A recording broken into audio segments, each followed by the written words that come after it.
আজকে এই সমাবেশ থেকে বলতে চাই, দুর্নীতি দমন কমিশনের মহাপরিচালক তিনি বলেছেন যে দুর্নীতিবাজদেরকে ভোট দিবেন না জনগণের উদ্দেশ্যে।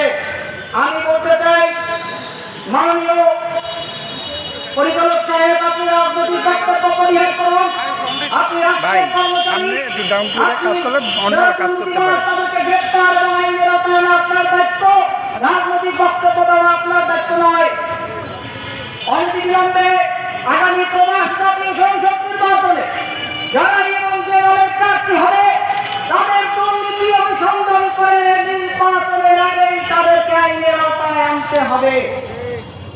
কোনোভাবে তারা যেন নির্বাচনে অংশগ্রহণ করতে না পারে তা নিশ্চিত করতে হবে দুর্নীতি দমন কমিশনকে।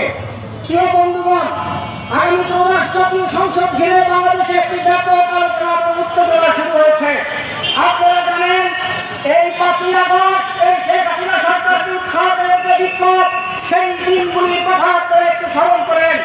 আজকে যারা বিদেশে ছিল, পলাতক ছিল, জেলে ছিল এবং তারা শত শত কোটি টাকা দুর্নীতি করছে আগের সরকারের আমলে, এবং পরবর্তীতে তারা এখন এসে টাকা পয়সা আছে এই জন্য নির্বাচন করবেন। এই দুর্নীতিবাজদেরকে আমরা প্রতিহত করার ঘোষণা দিচ্ছি এবং অনতিবিলম্বে আগামী দিনে দুর্নীতি বিরোধী এই আন্দোলনকে আরো শক্তিশালী করার প্রত্যাশা ব্যক্ত করছি। প্রিয় সংগ্রামী বন্ধুগণ, আমাদের একমাত্র কাজ এখন থেকে বাংলাদেশের দুর্নীতি মুক্ত করতে হবে এবং দুর্নীতির বিরুদ্ধে জিরো টলারেন্স নীতি ঘোষণা করতে হবে। সংগ্রামী